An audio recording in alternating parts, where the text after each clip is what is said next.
All right, welcome to Hoops Tonight here at The Volume. Happy Sunday, everybody. Hope all of you guys are having a great weekend. We're going to be breaking down Eastern Conference Finals Game 3, a big comeback victory for the Boston Celtics.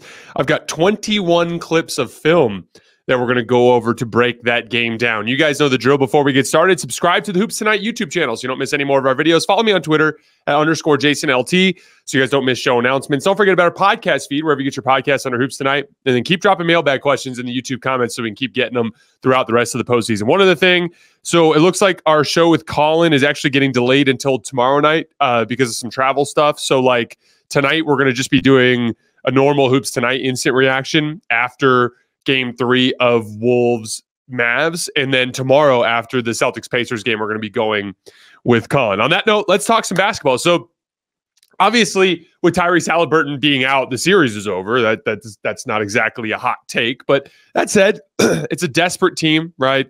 At home. That down 2-0 going home type of game, I always refer to that as the buzzsaw game.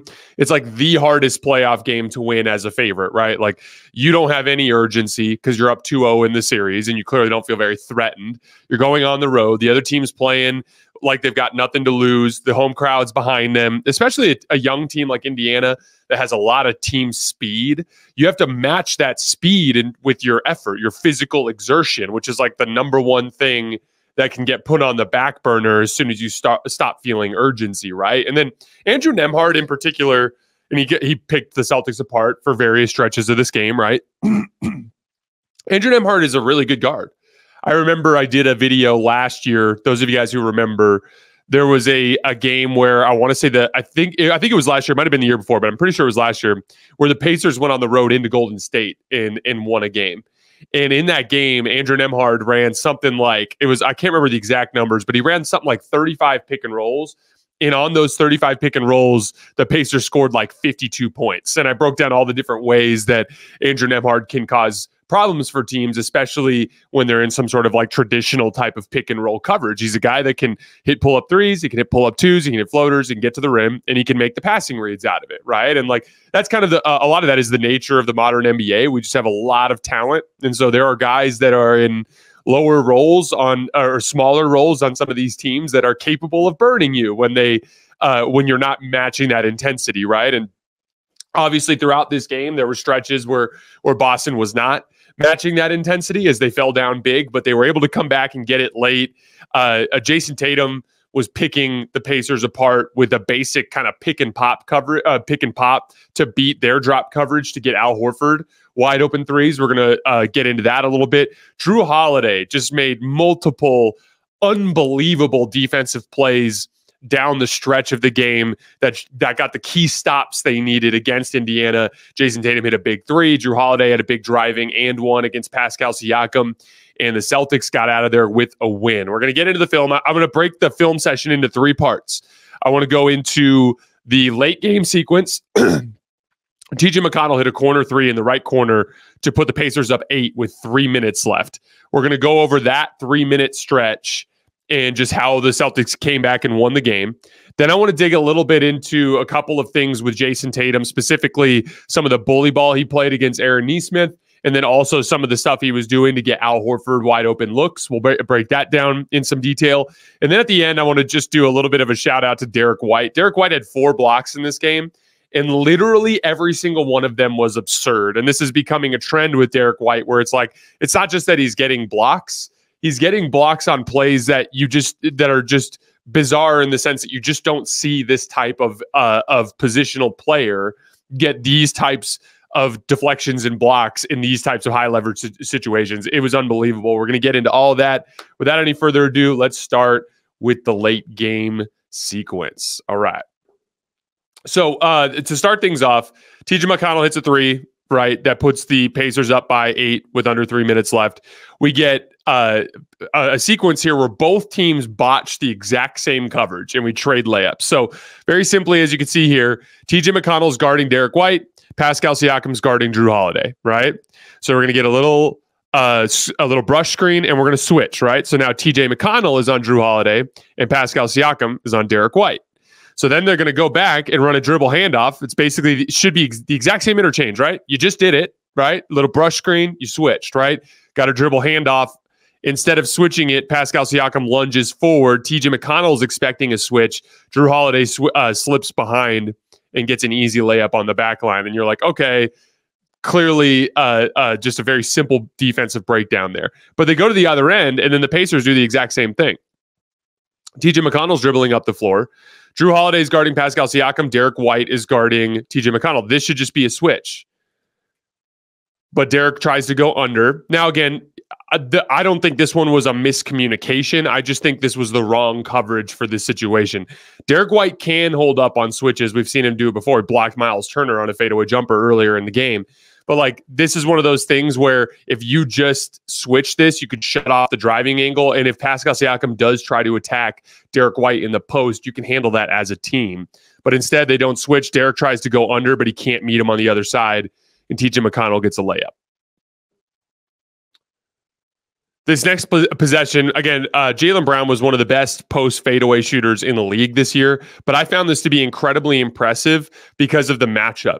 So you guys are going to see what's called a scram switch here. So Andrew Nembhard is on the ball. He's kind of sort of fronting the post a little bit. Drew Holiday is going to throw an over-the-top pass to try to give Jaylen the ability to kind of seal Andrew and get an angle for this pass. But watch Miles Turner.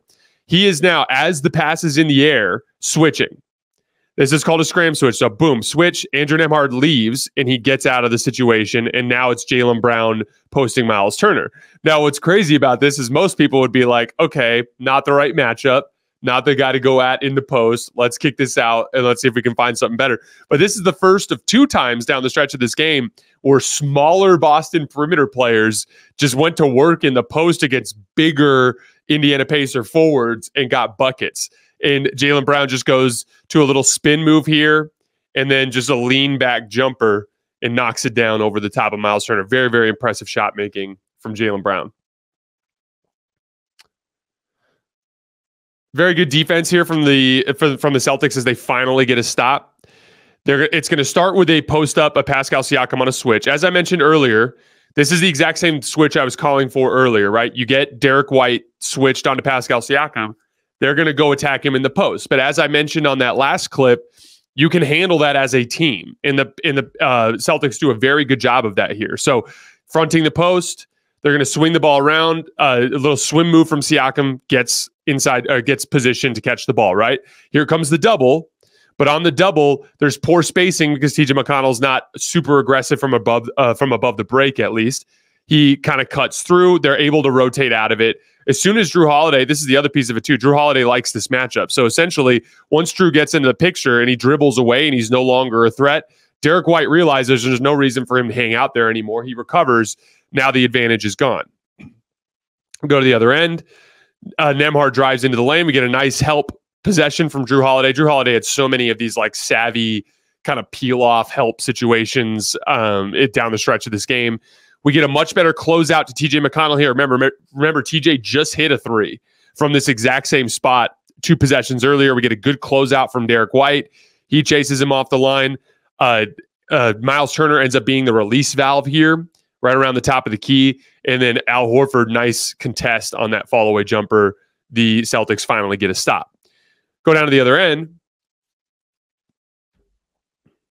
And this is just beautiful transition basketball, in my opinion, from the Celtics. So, like, again, Derek White dribbles the ball up the floor. He sees Drew Holiday. Drew Holiday remember how I talk about the idea of like baked in reads, like baked in rip through moves? So on this possession, if you guys see right here, as Derek White is bringing the ball up the floor, he sees Andrew Nembhard guarding him. He sees Miles Turner guarding Al Horford, so he knows Drew Holiday is the guy that is basically not matched up at this point. So when Derek throws the pass, now Andrew Nembhard is closing out on Drew Holiday's right shoulder.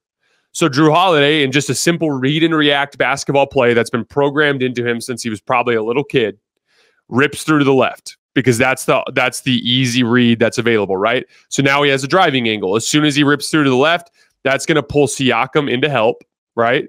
So now Siakam is into help off of Jaylen Brown. So we have a swing pass to Jaylen Brown. You could see this play developing. Aaron Nesmith was the guy that took over on Derek White after that first pass. TJ McConnell is guarding Jayson Tatum as the trailer. But as soon as Drew Holiday makes this kick-out pass to Jaylen, TJ has to rotate. Aaron Nesmith is kind of caught in no man's land, and Jayson Tatum is wide open for the trailing three at the top of the key. So to put it simply,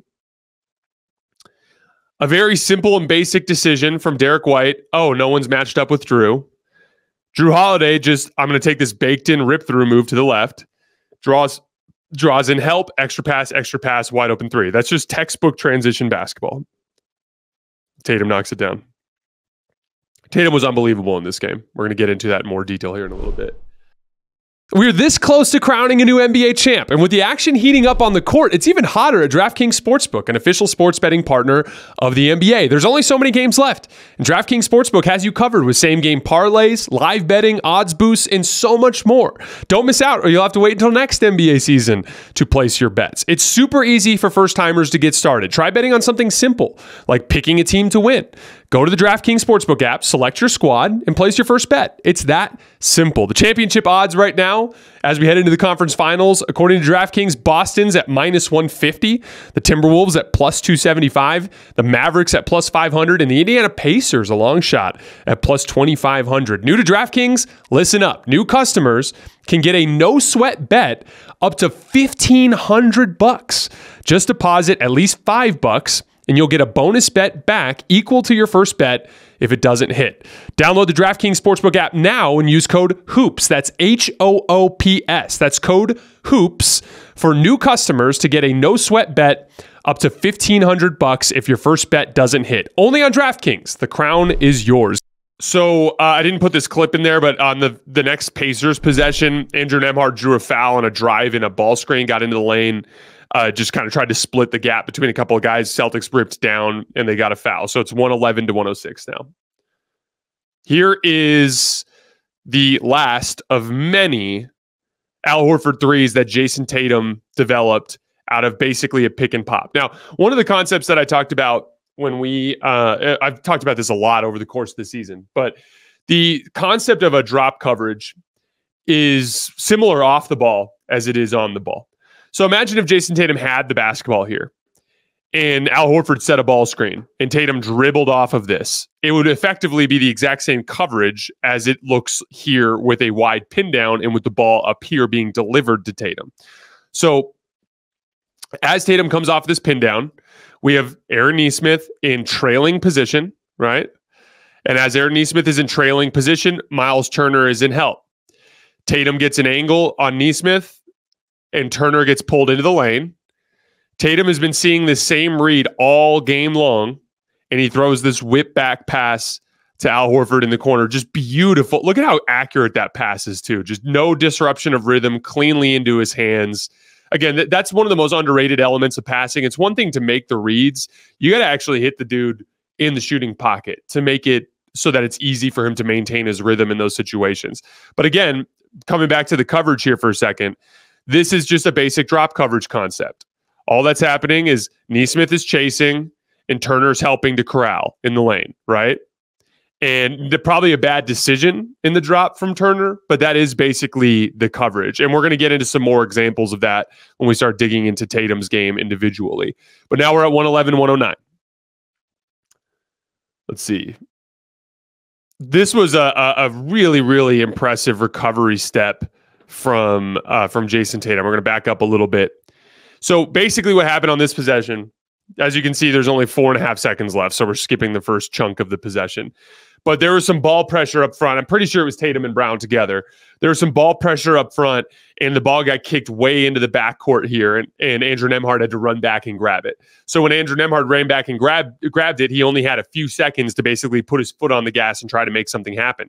He beat Jaylen Brown off the dribble, and when he did, Tatum is now in a really tough position where he's containing Andrew Nembhard here, but also having to deal with Pascal Siakam here running his lane in the slot. Tatum identifies that Nembhard is giving up the basketball. As soon as he does, watch this recovery step. This is insane. Watch this recovery step from Tatum. Tatum is going to beat Siakam out here and take that shoulder squarely in the chest. And and then obviously we have another awesome late contest from Derek White. But Tatum's ability to get back in front of Siakam from right here, like he's dead to rights. He's screwed. His body is twisted. Siakam is running full speed in a straight line, and Tatum just makes this incredible recovery step to get back to where his shoulder is squared up with Siakam so he can absorb that contact, which disrupts Siakam's lift. If he doesn't disrupt Siakam's lift there, if he just concedes that drive, it's borderline impossible for Derek White to have any impact on this shot. And then as a result, they're able to get a really good contest and force a miss. So really, really good individual defense from Jayson Tatum, and then also Derek White with that late help. We get a transition push going out the other way. Let's speed it up a little bit. And we're going to get a random attack here from Jrue Holiday. Now, this is going to be a basic kind of like peel-off switch, right? So like TJ McConnell's guarding, but he notices he's compromised. So TJ peels off and goes to Jaylen Brown, and Siakam ends up taking Jrue. And the second time in this late game sequence, a smaller Boston perimeter player decides to try to bully a bigger Pacers forward. And Jrue Holiday just sees Siakam and boom, drop the shoulder. Siakam gets caught with his hands in the cookie jar. So Jrue Holiday just rips right up through that. And again, like, I don't think people realize how hard it is when you've got your arms out like this and a guy's like raking across your arms to actually fight through that and get the ball up to the rim. This is a really impressive display of strength from Jrue Holiday. Fights through Siakam and gets the left-handed layup in off the glass. Now Boston, he goes to the line, makes the free throw. Now Boston is up by 1. We get a really smart play design here from Rick Carlisle that I liked. The idea here is just get the ball to Andrew Nembhard way in the backcourt and have him just run full speed. You guys will see that here. Throw the ball back. Now it's a brush screen in the backcourt here, right around half court, with Nembhard having a full head of steam. This turns into a switch, and Jaylen Brown grabs him. But on that switch, Andrew Nembhard has a head of steam. And so Nembhard just hits the gas and just bumps Jaylen Brown off and takes a pull-up jumper. Actually gets a decent look, but a good job from Jaylen Brown to at least absorb that contact and force him into a fall-away jumper. Again, we talked about this a little bit in the debate yesterday about Gobert versus Anthony Davis and like ranking the top players in the league. Like, there's this fallacy that you're supposed to, if you're an elite defensive player, like just not even allow a guy to shoot. And that's just not how it is. When you're playing against good offensive players, you got to play the numbers. You got to make him take the lowest percentage shot that he can take. But elite offensive players train their entire lives to be able to get shots off against elite defensive players.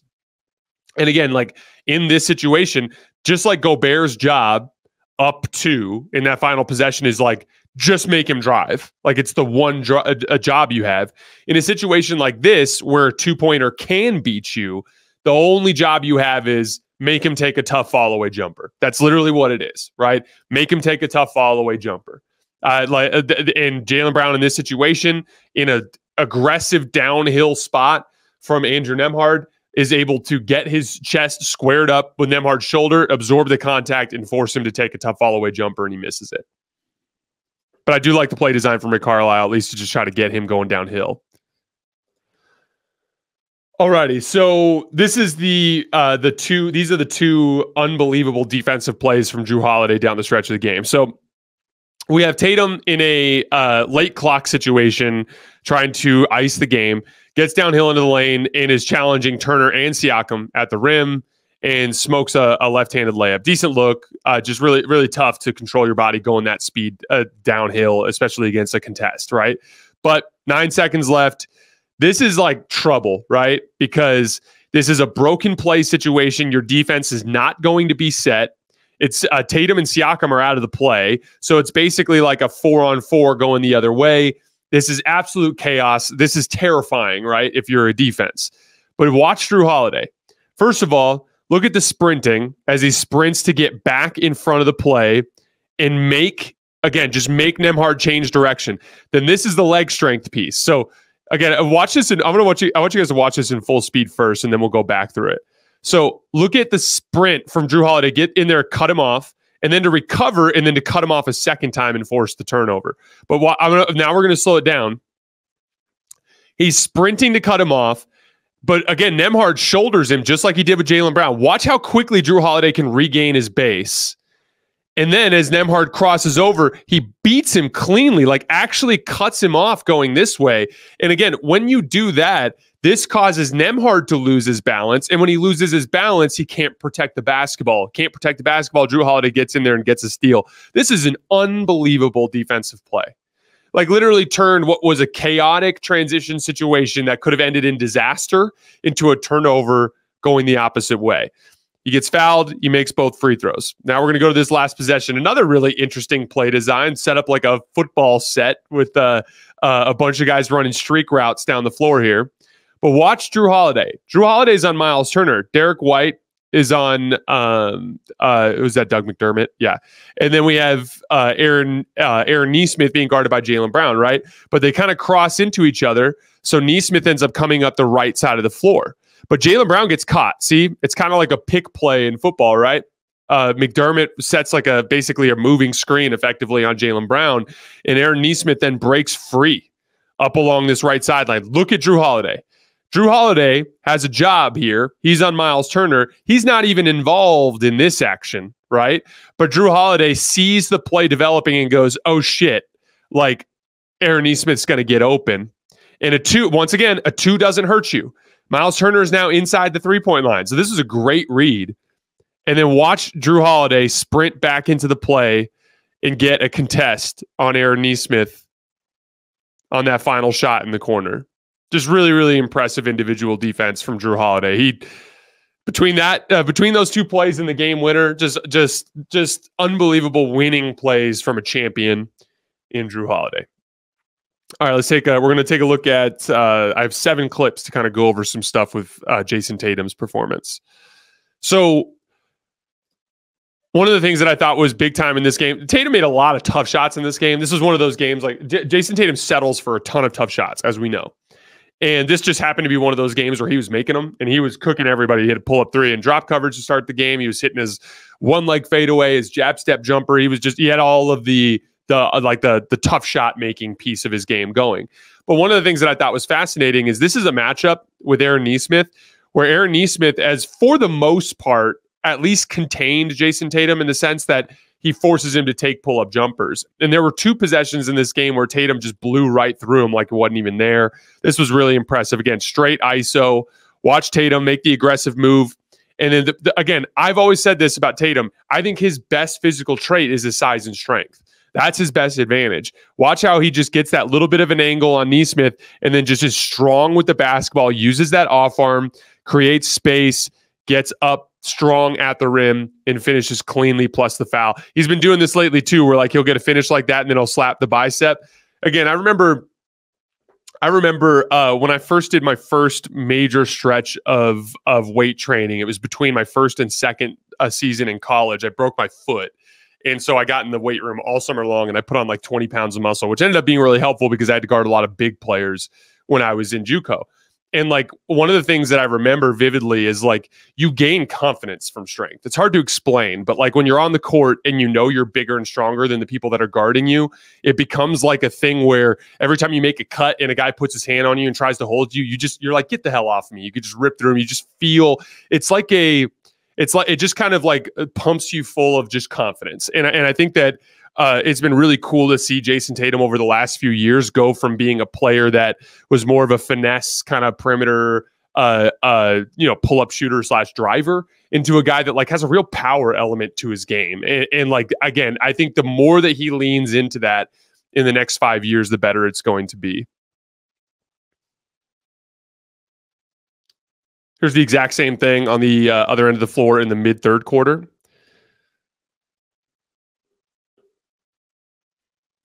The swing to Tatum. He rips to the right, spins off, gets into the lane, gets another and one. Again, I love it when Tatum's using his aggression, his physical strength to be aggressive towards the rim. All right, this is the Al Horford pick and pop stuff. So we talked about the one that was off the ball. We're going to show that clip again here in a minute.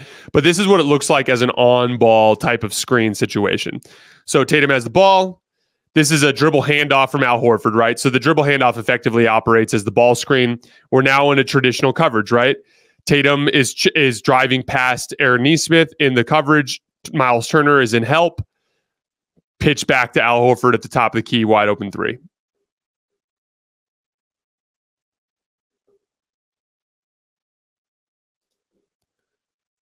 Exact same thing here again. This is going to come off of a Ram screen, right? So Derek White's trying to screen Turner to create some additional separation. Turner does a good job of fighting through it. We get our screen here on the right side. Nesmith is chasing. This is our classic drop coverage, right? Nesmith is chasing over the top. Miles Turner is catching him on the other side, but Al Horford is wide open. Again, when it comes to drop coverages, the pick and pop big that can actually hit these threes is basically the kryptonite for that specific coverage. And in this situation, it just puts Miles Turner in a predicament, because if Al Horford's rolling, then Turner's in position to kind of effectively guard both. But as soon as Horford starts popping and shooting threes, it just puts Miles Turner in a predicament. Another wide open three for Al Horford, knocks it down. Same thing again. This one in the third quarter. Let's fast forward a little bit. Ball screen. Toppin's chasing. Turner's catching. Behind the back dribble. Easy to Al Horford. So you guys can kind of see it. It's literally just a flaw in the coverage. Like, as soon as you start running drop with a guy with a screener that can shoot, you're going to have a lot of issues with that big man breaking open on the weak side. It doesn't really matter how high Miles Turner is. Like, if Miles Turner's in a deep drop and he's down here, it's the exact same problem, but it functions the same whether it's a high drop or a deep drop.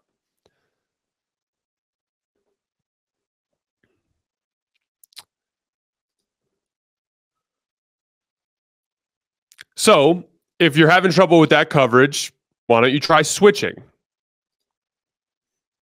Let's fast forward a little bit here. So we have Tatum with Toppin on him. Here comes the ball screen. Xavier Tillman sets it. Miles Turner is now going to switch instead of, see how he points over at Toppin? Literally right here, he just points to Toppin to stay home. Right here, boom. Hey, he's been killing us for, I guess Xavier Tillman's not shooting the way that Al Horford is, but at the same time, Xavier Tillman is a capable shooter. He's capable of knocking it down. But again, in the switch, what's your job then, right? From here, it's like, are we going to settle for a three-point shot, or are we going to try to make something happen by beating him off the dribble using our speed? Tatum beats him off the dribble to the left-hand side, draws TJ McConnell in and help, kicks out Derek White on the left wing, knocks down the three. Big time play from Tatum. And then here's that last one that you guys remember from the end of the game. Again, it's functionally the exact same coverage as a ball screen. It's just functioning off the ball. But chase, catch, throw back to Horford, wide open three. That was just an unbelievably accurate and beautiful pass. All right, these last four, these are all Derek White blocks that were just absolutely insane. This first one, it's a transition cross match situation. So the Pacers push the ball up the floor, and Derek White has to pick up Turner in transition. Turner's walking down to try to get post position. Derek White's just fighting and making it a little more difficult. There's a swim move from Turner. He ends up getting open. Siakam throws him the feed. Turner's going to go quickly to a left shoulder fade. And Derek White literally just meets him at the top and blocks him. That's insane. Like a big guy taking a fadeaway jumper over Derek White. He's got like 5 or 6 inches in height advantage over him, and he still blocks the shot. Unbelievable.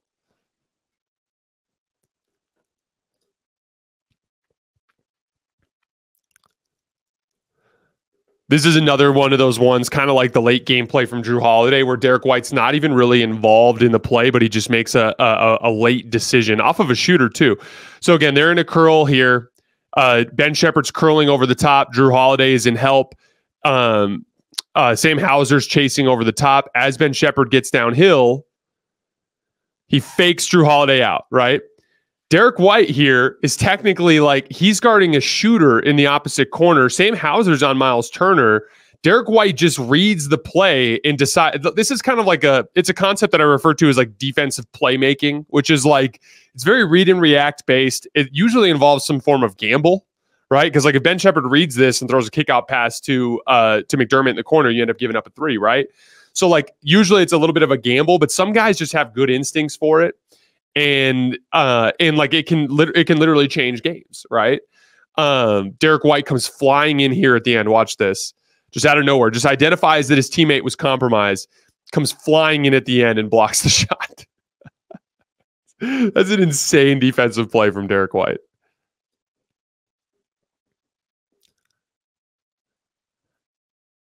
Same sort of thing here.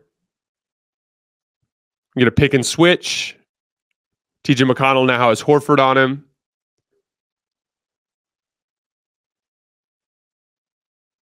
Let's fast forward a little bit. TJ beats Jaylen Brown off the dribble, gets into the lane, kick out to Ben Shepherd.